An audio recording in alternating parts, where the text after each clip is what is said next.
তাদের ঠিকানা সর্বপ্রথম জান্নাতেই ছিল। তারা ছিলেন জান্নাতে। তারা জান্নাত থেকে বের হলেন কেনই বা আল্লাহ তাআলা তাদেরকে জান্নাত থেকে বের করলেন, এবং আমরা কি কি কাজ করলে শয়তান খুশি হয়, এই ধরনের 5টি কাজ, 5টি কথা আজকে আপনাদের সামনে বলবো। আল্লাহ তাআলা যেন প্রথমে আমাকে এবং আপনাদের সবাইকে যেগুলো বলান এবং যেগুলো শোনান প্রত্যেকটা যেন আমলের নিয়তে আমরা শুনতে পারি। আল্লাহ আমাদের সবাইকে তৌফিক দান করেন। সবাই পড়েন আমিন। এই বেটা শয়তানকে আল্লাহ তাআলা জান্নাতে দিলেন, সেও জান্নাতি ছিল, আপনারা সবাই জানেন। এবং আমাদের পিতামাতা আদম এবং হাওয়া আলাইহিমাস সালাতু ওয়াস সালাম, তারাও জান্নাতি ছিলেন, কিন্তু তাদেরকে আল্লাহ তাআলা জান্নাত থেকে বের করলেন কেন? আচ্ছা, এই যে শয়তান ছিল কোথায়? তার ঠিকানা ছিল কোথায়? শয়তানের ঠিকানা ছিল জান্নাত, কিন্তু আল্লাহ তাআলা তাকে জান্নাত থেকে বের করলেন কেন? আল্লাহ তাআলা বলেন, وَإِذْ قُلْنَا لِلْمَلَائِكَةِ اسْجُدُوا لِآدَمَ فَسَجَدُوا إِلَّا إِبْلِيسَ أَبَى وَاسْتَكْبَرَ وَكَانَ مِنَ الْكَافِرِينَ। আল্লাহ তাআলা বলেন, আমি যখন আদমকে সৃষ্টি করলাম, সৃষ্টি করার পরে শয়তানকে বললাম এবং ফেরেশতাকুলকে বললাম, তোমরা আমার আদমকে সাজদা দাও। সবাই আদমকে সাজদা দিল, কিন্তু ইবলিস সে কি করলো? আল্লাহ বলেন, আমি তাকে হুকুম দেওয়ার পরে, আমার হুকুম আসার পরেও সে আমার হুকুম অমান্য করলো। সে আল্লাহকে সাজদা দিল না। আল্লাহকে একটা মাত্র সাজদা না দেওয়ার কারণে আল্লাহ তাআলা বলেন সে কাফিরদের অন্তর্ভুক্ত হয়ে গেল। নাউজুবিল্লাহ। তাহলে সাজদা দেয়নি কয়টা? সবাই বলেন, একটা মাত্র সাজদা না দেওয়ার কারণে আল্লাহ তাআলা তাকে জান্নাত থেকে আউট করে দিলেন। সবাই বলেন তো, আমাদের জন্য দৈনিক কয় ওয়াক্ত নামাজ ফরজ? 5 ওয়াক্ত নামাজ ফরজ। এই 5 ওয়াক্ত নামাজের মধ্যে কত রাকাত নামাজ ফরজ? 17 রাকাত। কত রাকাত? 17 রাকাত। প্রত্যেক রাকাতে আমরা সাজদা দিই কয়টা? 2টা। প্রত্যেক রাকাতে আমরা সাজদা দিই কয়টা? 2টা করে। তাহলে 17 রাকাতে মোট সাজদার সংখ্যা হচ্ছে 34টা। তাহলে দৈনিক আমাদের উপর 34টা সাজদা দেওয়া ফরজ। কয়টা সাজদা দেওয়া ফরজ? 34টি। সবাই বলেন কয়টি? 34টি সাজদা দেওয়া আমাদের উপর ফরজ। শয়তান সাজদা দেয়নি কয়টি? একটি মাত্র সাজদা না দেওয়ার কারণে আল্লাহ তাআলা তাকে জান্নাত থেকে বের করে দিলেন। আল্লাহ তাআলা বলেন, শয়তান একটা মাত্র সাজদা না দেওয়ার কারণে আমি তাকে জান্নাত থেকে বের করে দিলাম। তোমাদের জন্য আমি প্রত্যেকদিন 5 ওয়াক্ত নামাজে 17 রাকাত নামাজ ফরজ করেছি। এই 17 রাকাত নামাজের 34টা সাজদা তোমাদের উপর ফরজ। আমরা এমনও ব্যক্তি আমাদের সমাজে আছে, দৈনিক 1 ওয়াক্ত নামাজ তো আদায় করে না, একটা সাজদাও আল্লাহকে দেয় না, আবার সে জান্নাতের আশা করে বসে আছে। এমন মানুষ আমাদের সমাজে নাই? আছে না? তাহলে এই তেতাবুমিতে নাই? আছে, সব জায়গাতে আছে। আছে এই কথা বলা যাবে না। আমরা নিজেরাই। রাসূল হাদিসের মধ্যে কি বলেন? আল্লাহর রাসূল বলেছেন, বাইনাল আবদি ওয়া বাইনাল কুফরি তারকুস সালাহ। আল্লাহর বান্দার মাঝে আর কাফিরের মাঝে পার্থক্য হচ্ছে নামাজ ছেড়ে দেওয়া। আল্লাহর বান্দা যে ঈমান এনেছে, লা ইলাহা ইল্লাল্লাহ পড়ে মুসলমান হয়েছে, সে কখনো নামাজ ছাড়তে পারে না। অপর হাদিসে নবীজি বলেন, মান তারাকাস সালাতা মুতাআম্মিদান ফাকাদ কাফারা জিহারা। কোন ব্যক্তি যদি ইচ্ছাকৃতভাবে নামাজ ছেড়ে দেয় তাহলে সে কাফির হয়ে গেল। নাউজুবিল্লাহ। ইচ্ছাকৃত নামাজ ছাড়লে কাফির, ইচ্ছাকৃত নামাজ ছাড়লে সে আল্লাহর সাথে কুফরি করলো। আর আল্লাহর সাথে কুফরি করলে কখনো কি জান্নাতে যেতে পারবো? সবাই বলেন, জান্নাতে যেতে পারবেন? পারবেন না। আমার সমাজের বড় সুন্দর একটা চিত্র। ওয়াজ মাহফিলে মানুষের অভাব হয় না, ওয়াজ শোনার জন্য এমনও হয় আন্তর্জাতিক বক্তারা আসলে মাটি জায়গা হয় না। কিন্তু দুঃখের ব্যাপার, আফসোসের ব্যাপার হচ্ছে একটু পরে এশারের নামাজ, আসরের নামাজ, মাগরিবের নামাজের সময় একজন মুসল্লি যারা ওয়াজ শোনার জন্য মাহফিলে ঠেলাঠেলি করলো তাদেরকে মসজিদে দেখা যায় না। এমন চিত্র আছে না নাই? অথচ রাসূল যখন হিজরত করে মদিনায় গেলেন, যাওয়ার পরে আল্লাহর নবী প্রথমে মসজিদ তৈরি করলেন। রাসূলের মসজিদ আমার আপনার মতো টাইলস যুক্ত মসজিদ ছিল না, উপরে ভালো কোনো সামিয়ানা ছিল না। রাসূলের মসজিদের উপরে ছিল খেজুর গাছের ছাউনি, নিচে কোনো কার্পেট ছিল না। এই বালুর উপরেই সাহাবায়ে কেরাম নামাজ পড়তেন। রাসূলের মসজিদ ছিল কাঁচা, কিন্তু মুসল্লি ছিল পাকা। কিন্তু আমাদের সমাজের চিত্রটা হচ্ছে এমন, আমাদের প্রত্যেকটা এলাকায় এলাকায়, গ্রামে গ্রামে আমাদের মসজিদগুলো হয়েছে পাকা, কিন্তু নামাজ পড়ার সময় মুসল্লির অভাবে মসজিদ থাকে ফাঁকা। ঠিক কিনা? এই হচ্ছে আমার সমাজের চিত্র, আমার সমাজের অবস্থা। এজন্য আমার জাতীয় কবি বড় চমৎকার ভাষায় কবিতার আকারে আমাদের সমাজের বেনামাজিদের নামাজ কিভাবে কাজা হয় তিনি বড় চমৎকার ভাবে বলেছেন। তিনি বলেন, ঘুমাইয়া কাজা করেছ ফজর, তখনও জাগনি যখন জোহর, হেলায় খেলায় কেটেছে আসর, মাগরিবের ওই শুনি আযান, এখনো জামাতে হরে শামিল, এখনো এসাতে আছে স্থান, বাজিছে দামামা বাদ্রিয়া মামা, শির উঁচু করি মুসলমান, দাওয়াত এসেছে নয়া জামানার, ভাঙ্গা কিল্লায় উড়ে নিশান। কবি কবিতার প্রত্যেকটি লাইনে লাইনে আমাদের সমাজের বাস্তব চিত্র তুলে ধরেছেন। তিনি বলেন ফজর কিভাবে কাজা হয়, তিনি বলেন ঘুমের মধ্যে আমাদের ফজর চলে যায়, আমরা ঘুমিয়ে থাকি, ঘুমের মধ্যে আমাদের ফজর চলে যায়। তিনি বলেছেন, ঘুমাইয়া কাজা করেছ ফজর, তখন জাগনি যখন জোহর। আমরা তো ঘুমে থাকি, ফজর আমাদের ঘুমে শেষ হয়ে যায়। ফজরের ক্ষণ গেল পড়নি নামাজ, ফজরের ক্ষণ গেল পড়নি নামাজ, জোহরেও ডুবেছিলে নিশত কাজ। ফজরের ক্ষণ গেল পড়নি নামাজ, জোহরেও ডুবেছিলে নিশত কাজ, হেলাই খেলাই গেল আসরের কান, মাগরিবেও পড়লে না নামাজির সাজ, বিনোদনে কেটে গেল এশার সময়, বিনোদনে কেটে গেল এশার সময়, এতটুকু জাগলো না খবরের ভয়। আমরা কি চিরদিন এই দুনিয়াতে থাকবো? সবাই বলেন চিরদিন থাকবেন? আপনি হয়তো 60 বছর হায়াত পাবেন, 70 বছর হায়াত পাবেন, এরপরে আপনাকে এই দুনিয়া থেকে চলে যেতে হবে।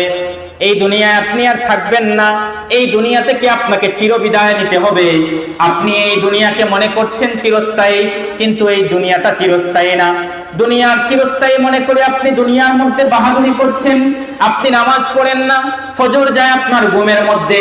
কবি বলেন, এভাবেই আমাদের ফজর যায়, জোহর যায় আমাদের গাফলতিতে অবহেলায়, আসর চলে যায় খেলায় দুলায়, মাগরিব চলে যায় রং তামাশায়, আর এশা চলে যায় আমাদের আড্ডায় আড্ডায়।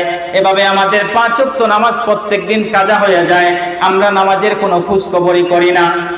অথচ শয়তান একটা মাত্র সাজদা না দেওয়ার কারণে জান্নাত থেকে বের করে দিলেন কে? সবাই বলেন, শয়তানকে জান্নাত থেকে বের করে দিলেন কে? সেই আল্লাহ আমাদের উপর দৈনিক কতটি সাজদা ফরজ করেছেন? 34টি। সবাই বলেন কতটি? 34টি।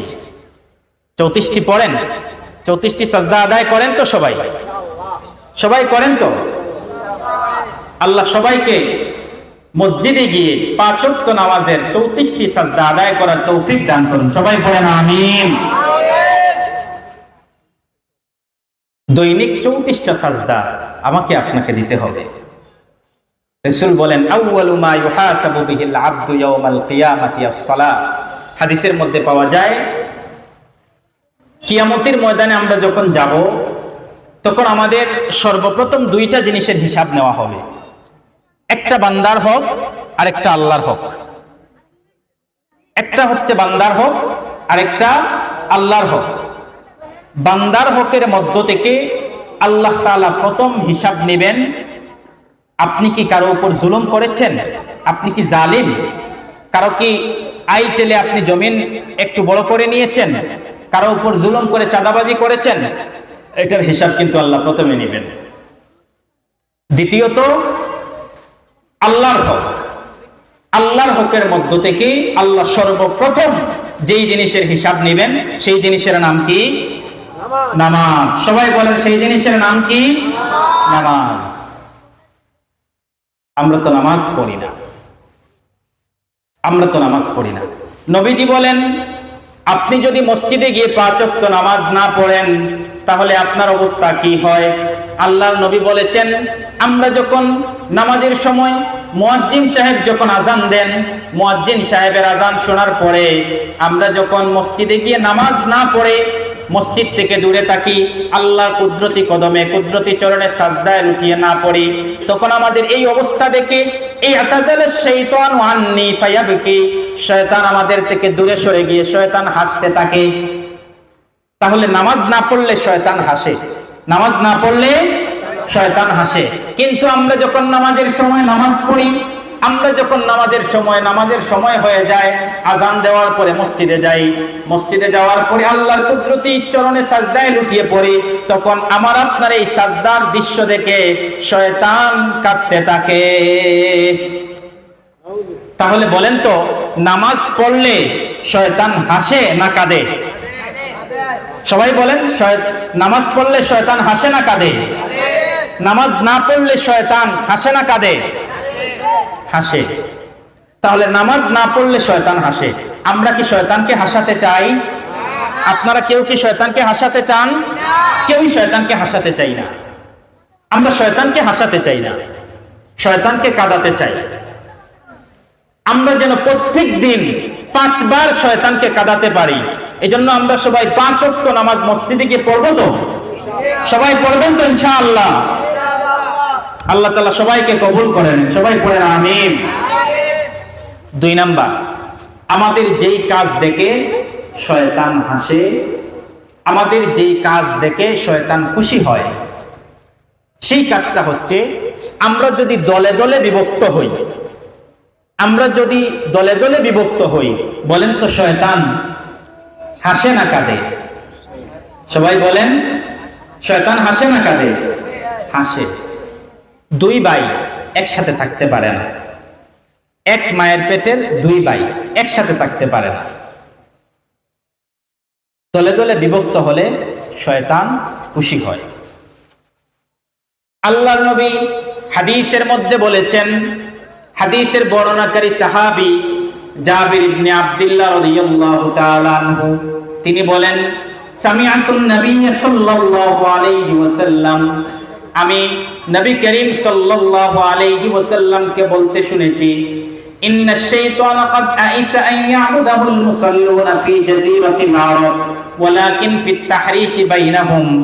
জাবির ইবনে আব্দুল্লাহ রাদিয়াল্লাহু তাআলা আনহু বলেন, রাসূল করিম সাল্লাল্লাহু আলাইহি ওয়াসাল্লাম বলেছেন, জাযীরাতুল আরবের মধ্যে, আরব কান্ট্রির মধ্যে শয়তান তোমাদেরকে তার গোলামি করাতে পারবে, এ ব্যাপারে সে হতাশ হয়ে গিয়েছে, এ ব্যাপারে সে নিরাশ হয়ে গিয়েছে। কিন্তু শয়তান তোমাদেরকে তোমাদের ভাইয়ে ভাইয়ে দ্বন্দ্ব লাগাইয়ে তোমাদেরকে পৃথক করে দিতে পারবে, এলাকায় এলাকায় দ্বন্দ্ব লাগাইয়ে তোমাদেরকে পৃথক করে দিতে পারবে, মসজিদে মসজিদে দ্বন্দ্ব লেগে তোমাদেরকে পৃথক করে দিতে পারবে। এই ব্যাপারে শয়তানের কোনো আশাবাদী নাউজুবিল্লাহ। তাহলে শয়তান টার্গেট নিয়ে আছে, কিভাবে আমাদেরকে পৃথক করে দিতে পারে, কিভাবে আমাদেরকে 2 ভাইয়ের মধ্যে লাগাইয়া দিতে পারে। শয়তান শুধু লাগাইয়া দেয়, শয়তান লাগাইয়া দেওয়ার জন্যই জান্নাত থেকে আল্লাহ তাআলা তাকে বের করে দিয়েছেন। শয়তান ওয়াদা করেছিল না আল্লাহর কাছে, সুম্মা লাআতিয়ান্নাহুম মিন বাইনি আইদিহিম ওয়া মিন খালফিহিম ওয়া আন আইমানিহিম ওয়া আন শামাইলিহিম। শয়তান বলে, আল্লাহ তাআলা আমাকে এই পরিমাণ ক্ষমতা দিয়েছেন, আমি মানুষের ডান দিক থেকে, বাম দিক থেকে, উপর থেকে, নিচ থেকে যেদিকে ইচ্ছা করি সেদিকেই আমি প্রবেশ করতে পারি। এই ক্ষমতা শয়তানকে দিলেন কে? আল্লাহ। সেই আল্লাহ বলছেন শয়তানের একটা মিশন এবং ভিশন হচ্ছে সে সব সময় আমাকে আপনাকে কিভাবে শুধু দ্বন্দ্ব লাগাইয়া দিতে পারে, দ্বন্দ্ব লাগাইয়া দিতে পারে, আমার আপনার মধ্যে যেন মারামারি পিটাপিটি লাগে, এই ব্যাপারে শয়তান সব সময় কাজ করে যায়। আর যখনই আমরা দ্বন্দ্ব লেগে যাই তখন শয়তান হাসতে হাসতে আমাদের কাছ থেকে চলে যায়। 3 নাম্বার, বেহায়াপনা, অর্ধনগ্নতা, উলঙ্গপনা, কাপড় চোপড় খোলা, বেহায়াপনার পথ অনুসরণ করলে শয়তান খুশি না বেজার? সবাই বলেন। আমার আপনার ঘরের মা বোন কাপড় চোপড় খুলে রাস্তায় চলাফেরা করলে শয়তান খুশি না বেজার? খুশি। আমি আপনি নামাজ পড়ি মসজিদে গিয়ে 5 ওয়াক্ত, কিন্তু আমার মেয়ে বেপরদায় চলে। আমি নামাজ পড়ি মসজিদে গিয়ে 5 ওয়াক্ত, কিন্তু আমার স্ত্রী মার্কেটে যায় বেপরদায়। আমি আপনি 5 ওয়াক্ত মসজিদে গিয়ে নামাজ পড়ি, কিন্তু আমার বোন বেপরদায় চলে। এরকম আছে না নাই? বলেন, আমাদের সমাজে আছে না নাই এই পরিস্থিতি? পাক্কা মুসল্লি বাবা, কিন্তু সন্তান নামাজ পড়ে না। এই হচ্ছে শয়তানের পরিস্থিতি। এগুলা চেহারা সুরতে মানুষ হলেও আসলে এরা মানুষরূপী একটা শয়তান,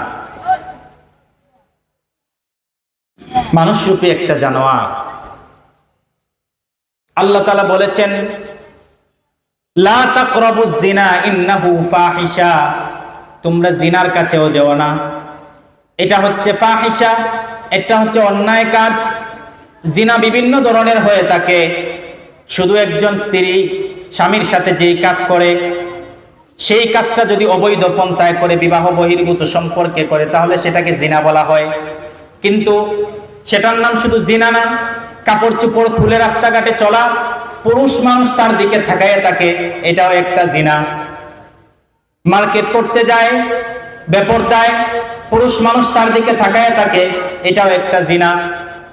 নবীজি বলেছেন, কোন মহিলা যদি বেপরদায় চলে, ওই মহিলার স্বামীকে আল্লাহর নবী বলেছেন দাইয়ুস। বলেন, আল্লাহর নবী কি বলেছেন? দাইয়ুস। আর দাইয়ুসের ব্যাপারে নবীজি সতর্কবাণী দিয়ে বলেন, দাইয়ুস কোনদিন জান্নাতের ঘ্রাণও পাবে না। দাইয়ুস কোনদিন জান্নাতের ঘ্রাণও পাবে না। দাইয়ুস যেই ব্যক্তির স্ত্রী, যেই ব্যক্তির মেয়ে, যেই ব্যক্তির মা, অথবা যেই ব্যক্তির বোন বেপরদায় চলে, ওই ব্যক্তিকে নবীজি বলেছেন দাইয়ুস। দাইয়ুস কোনদিন জান্নাতের ঘ্রাণও পাবে না, অথচ জান্নাতের ঘ্রাণ 500 বছর দূর থেকেও পাওয়া যায়। সেই দাইয়ুসের ব্যাপারে নবীজি বলতে গিয়ে বলেন, দাইয়ুস কোনদিন জান্নাতের ঘ্রাণও পাবে না। আমার আপনার মা বোন যারা বেপরদায় চলে, আমার আপনার মা বোন, আমার আপনার স্ত্রী যে বেপরদায় চলে, আমি বলি ওই পুরুষের আসলে কোনো রুচিই নাই, তার রুচির মধ্যে সমস্যা আছে। যদি তার রুচির মধ্যে কোনো সমস্যা না থাকতো, তাহলে যেই জিনিসটাকে শুধুমাত্র আপনি দেখতে পারবেন, যেই জিনিসটাকে শুধুমাত্র আপনাকে ব্যবহার করার জন্য আল্লাহ দিয়েছেন, সেই জিনিসটাকে আপনি খোলামেলা রাস্তায় ছেড়ে দেওয়ার অধিকার আপনাকে কে দিয়েছে? মহিলাকে তো, আপনার স্ত্রীকে তো রাস্তাঘাটে বেপরদায় ছেড়ে দেওয়ার অনুমতি আল্লাহ দেননি, নবীও নিষেধ করেছেন, আমরা ছেড়ে দেই। আবার তাসবিহ নিয়ে সারাক্ষণ বসে থাকি আমরা। আচ্ছা বলেন তো, এই তাসবিহটা নাই কোনো ফায়দা হবে? কোনো ফায়দা হবে না। এই তাসবিহটা নাই কোনো ফায়দা হবে না। এই মহিলাদেরকে আল্লাহ রাসূল সাল্লাল্লাহু আলাইহি ওয়াসাল্লাম বলেছেন, মহিলা হচ্ছে একটা সম্পদ, একটা সম্পদ। আপনার স্ত্রী আপনার কাছে একটা সম্পদ। আল মারআহ নি'মাতুন, এই মহিলা হচ্ছে একটা সম্পদ। মাতাউন, একটা সম্পদ। রাসূল বলেন, ওয়া খায়রু মাতা'আদ দুনিয়া আল মারআতুস সালিহা, আর আল্লাহ তাআলা যাকে দয়া করে মায়া করে একজন নেককার বিবি দিয়েছেন, তাকে দুনিয়ার মধ্যে শ্রেষ্ঠ একটা সম্পদ আল্লাহ উপহার দিয়েছেন। সুবহানাল্লাহ। এরপরে রাসূল আরেক হাদিসে বলেন, আরবাউম মিনাস সাআদা, সৌভাগ্যের লক্ষণ হচ্ছে চারটি। বলেন কয়টি? সৌভাগ্যের লক্ষণ কয়টি? সবাই বলেন চারটি। প্রথমেই রাসূল বলেন আল মারআতুস সালিহা, আল মারআতুস সালিহা, নেককার বিবি। দুই নাম্বার বলছেন আল মাসকানুল ওয়াসিআ, প্রশস্ত বাড়ি। ওয়াল জারুস সালিহ, এরপরে রাসূল বলেন উত্তম প্রতিবেশী। আর 4 নম্বরে আল্লাহর নবীজি বলেছেন ওয়াল মারকাবুল হানি, চলাচলের জন্য, চলাফেরার জন্য একটা উত্তম গাড়ি। এই 4টা জিনিস যে ব্যক্তি পেল, সেই ব্যক্তি দুনিয়ার সমস্ত সুখ পেল। সুবহানাল্লাহ। তার মধ্যে সর্বপ্রথম আল্লাহ কি বলেছেন? আর মারআতুস সালিহা, নেককার স্ত্রী, নেককার স্ত্রী। রাসূল বলেন যাকে আল্লাহ তাআলা দয়া করে মায়া করে একজন নেককার স্ত্রী দিয়েছেন, তাকে আল্লাহ তাআলা দুনিয়ার অর্ধেক সম্পদ দিয়েছেন। বাকি অর্ধেক 100 রাসূল বলেন সে যদি আমাকে ভয় করে, জীবন যাপন চালায়, আমাকে ভয় করে, আজানের সময় হলে মসজিদে চলে যায়, আমাকে ভয় করে, যখন নামাজের সময় হয় তখন ঠিক মতো নামাজ পড়ে, আমাকে ভয় করে, মিথ্যা কথা থেকে দূরে থাকে, আমাকে ভয় করে, সুদ খায় না, আমাকে ভয় করে, হারাম খায় না, আমাকে ভয় করে, সে হালালের প্রতি আকর্ষণ থাকে তার। রাসূল বলেন যদি আল্লাহকে ভয় করে তার জীবনকে সাজাইতে পারে, তাহলে আল্লাহ তাআলা তাকে দুনিয়াতে 100তে 100 নিয়ামত দিয়ে দিবেন। সুবহানাল্লাহ। তাহলে প্রথমে বলেছিলাম 4টি জিনিস যদি কেউ পায়, তাহলে দুনিয়াতে সে সুখ পায়, সমস্ত সুখ পায়। এর মধ্যে প্রথম রাসূল কি বলেছেন? আল মারআতুস সালিহা, নেককার স্ত্রী, নেককার স্ত্রী। নেককার স্ত্রী বেপরদায় রাস্তাঘাটে চলে? বলেন, নেককার স্ত্রী বেপরদায় রাস্তাঘাটে চলে? চলে না। তাহলে কোন অবস্থায় আমার আপনার মেয়ে যেন, আমার আপনার বোন যেন, আমার আপনার মা যেন বেপরদায় রাস্তাঘাটে বের হতে না পারে। কারণ শয়তান সে চাই, শয়তানের মিশন এবং ভিশনই হচ্ছে আমার আপনার মেয়ে, আমার আপনার মা, আমার আপনার স্ত্রী, আমার আপনার বোনকে রাস্তাঘাটে উলঙ্গ করে বের করে দেওয়া। দেখেন, ভালো করে মনোযোগ দিয়ে শুনেন, আল্লাহ তাআলা আমাদের নবী সাইয়্যিদুনা আদম আলাইহিস সালাতু ওয়াস সালাম এবং আমাদের নবী সাইয়্যিদাতুনা হাওয়া আলাইহাস সালাতু ওয়াস সালামকে জান্নাতে দিলেন। জান্নাতে দেওয়ার পরে আল্লাহ তাআলা নিষেধ করলেন লা তাকরাবা হাযিহিশ শাজারা ফাতাকুনা মিনাজ জালিমিন। ও আদম, তুমি জান্নাতে সানন্দে বসবাস করো, যা ইচ্ছা তাই খাও, যেমনে ইচ্ছা তেমনে চলো, কোনো সমস্যা নাই। তবে তোমাকে একটা জিনিসের নিষেধাজ্ঞা দিচ্ছি, একটা জিনিস থেকে বাধা দিচ্ছি। লা তাকরাবা হাযিহিশ শাজারা, তুমি কিছুতেই ওই গাছের কাছে যাবা না। ফাতাকুনা মিনাজ জালিমিন, যদি তুমি ওই গাছের কাছে যাও তাহলে তুমি জালিমদের অন্তর্ভুক্ত হয়ে যাবা। কিন্তু শয়তান সে তো জান্নাত থেকে আল্লাহ তাকে বের করে দেওয়ার পরে সে চিন্তা করেছে, সে প্ল্যানিং করেছে, আমি যেভাবেই হোক, আমি যেই জান্নাতে থাকতে পারি নাই, সেই জান্নাতে আমি আদম আর হাওয়াকে থাকতে দিব না। সেই শয়তান আদম এবং হাওয়ার কাছে গিয়ে বলল, ও আদম, তুমি জানো কি না আল্লাহ তাআলা কেন তোমাকে ওই গাছের কাছে যেতে নিষিদ্ধ করলেন এবং ওই নিষিদ্ধ গাছের ফল খেতে নিষিদ্ধ করলেন? সে আদমকে কুমন্ত্রণা দিল এবং হাওয়াকে কুমন্ত্রণা দিয়ে ওই গাছের কাছ পর্যন্ত নিয়ে আসলো। সে বলল, আল্লাহ তোমাদেরকে এজন্য নিষেধ করেছেন, যদি তোমরা ওই নিষিদ্ধ গাছের কাছে গিয়ে নিষিদ্ধ গাছের ফল খাও তাহলে তোমরা জান্নাতে চিরস্থায়ী হয়ে যাবা। আদমকে সে বলছে, তোমরা যদি ওই গাছের ফল খাও তাহলে জান্নাতে তোমরা স্থায়ী হয়ে যাবা, আর আল্লাহ এটা চায় না, এজন্য তোমাদেরকে ওই গাছের কাছে যেতে নিষেধ করেছে। নাউযুবিল্লাহ। দেখেন সে শয়তান কিভাবে আদমকে ধোঁকায় ফেললো, হাওয়াকে কিভাবে সে ধোঁকা দিল, দিয়ে বলতেছে যে ওই গাছের ফল যদি তোমরা খাও তাহলে তোমরা জান্নাতে চিরস্থায়ী হয়ে যাবা। সে বলতেছে। এবার তাদের পরিস্থিতি কি হলো? রব্বুল আলামিন কুরআনুল কারীমের 7 নম্বর সূরা সূরাতুল আরাফের 26 নম্বর আয়াত থেকে বলছেন, ইয়া বানি আদম ক্বাদ আনজালনা আলাইকুম লিবাসান ইউআরি সাওআতিকুম ওয়ারিশা ওয়া লিবাসুত তাকওয়া যালিকা খায়র। আল্লাহ তাআলা বললেন, ইয়া বানি আদম ক্বাদ আনজালনা আলাইকুম লিবাসা, আমি তোমাদের জন্য পোশাকের ব্যবস্থা করে দিয়েছি। বলেন তো আমাদের জন্য পোশাকের ব্যবস্থা করে দিয়েছেন কে? সবাই বলেন, আমাদের জন্য পোশাকের ব্যবস্থা করে দিয়েছেন কে? আমাদের চলাচলের জন্য গাড়ির ব্যবস্থা করে দিয়েছেন কে? আমরা যে কথা বলি সেই কথা বলাচ্ছেন আমাদেরকে কে? আমরা যে 24 ঘন্টা অক্সিজেন ব্যবহার করছি সেই অক্সিজেনের মালিক কে?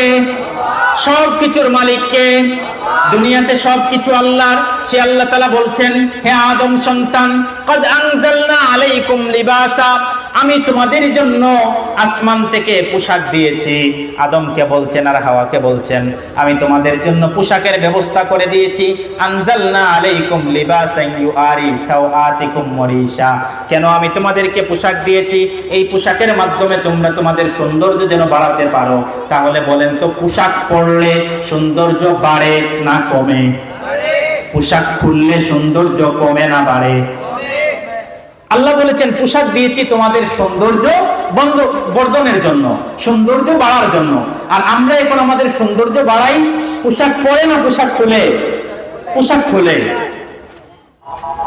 এরপরে আল্লাহ তাআলা আমাকে, আপনাকে এবং আমাদের সবাইকে সতর্ক করে পরের আয়াতে বলছেন, ইয়া বানি আদম লা ইয়াফতিনান্নাকুমুশ শাইতানু কামা আখরাজা আবাওয়াইকুম মিনাল জান্নাহ ইয়ানজিউ আনহুমা লিবাসাহুমা লিউরিয়াহুমা সাওআতুহুমা। আল্লাহ তাআলা বলেন, ও বানি আদম, হে আদমের সন্তানেরা, হে আদমের বেটা এবং বেটিরা, তোমরা ভালোভাবে শুনে রাখো, লা ইয়াফতিনান্নাকুমুশ শাইতান, শয়তান যেন তোমাদেরকে কোনো অবস্থায় ধোঁকায় ফেলতে না পারে। শয়তান যেন তোমাদেরকে ধোঁকায় ফেলে উলঙ্গ করে দিতে না পারে। শয়তান যেন তোমাদেরকে ধোঁকায় ফেলে তোমাদের স্ত্রীদেরকে উলঙ্গ করে রাস্তায় যেন বের করতে না পারে। শয়তান যেন তোমাদেরকে ধোঁকায় ফেলে তোমাদের মা বোনদেরকে উলঙ্গ অবস্থায় মার্কেটে দিতে যেন না পারে। তোমরা সতর্ক থাকবা। লা ইয়াফতিনান্নাকুমুশ শাইতান, শয়তান যেন তোমাদেরকে ধোঁকায় ফেলতে না পারে।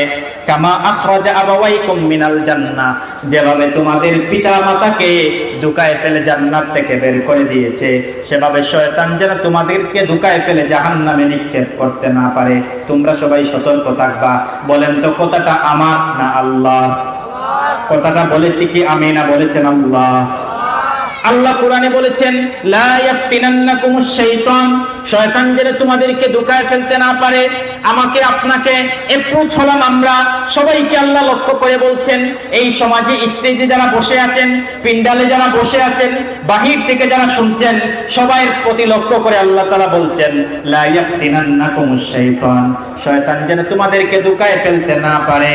যেভাবে তোমাদের পিতা, তোমাদের মাতা সাইয়্যিদাতুনা হাওয়া আলাইহা সালাতু ওয়াস সালামকে এবং তোমাদের পিতা সাইয়্যিদুনা আদম আলাইহিস সালাতু ওয়াস সালামকে জান্নাত থেকে ধোঁকায় ফেলে যেভাবে বের করে দিয়েছিল, তোমাদেরকে যেন শয়তান সেভাবে ধোঁকা দিয়ে তোমাদেরকে যেন পোশাক পরানো থেকে বিরত রাখতে না পারে। এরপরে আল্লাহ তাআলা বলেন, এই শয়তানের কাজ হচ্ছে মানুষের শরীরে কাপড় রাখা না খোলা। বলেন তো, শয়তানের কাজ মানুষের শরীরে কাপড় রাখা না খোলা? শয়তান চায় আমাদের শরীরে কাপড় রাখতে না কাপড় খুলে দিতে? কাপড় খুলে দিতে চায়। শয়তান আমাদের শরীর থেকে কাপড় খুলে দিতে চায়। শয়তান আমাদের শরীরে কাপড় রাখতে চায় না। শয়তান আমাদের শরীর থেকে কাপড় খুলে দিতে চায়।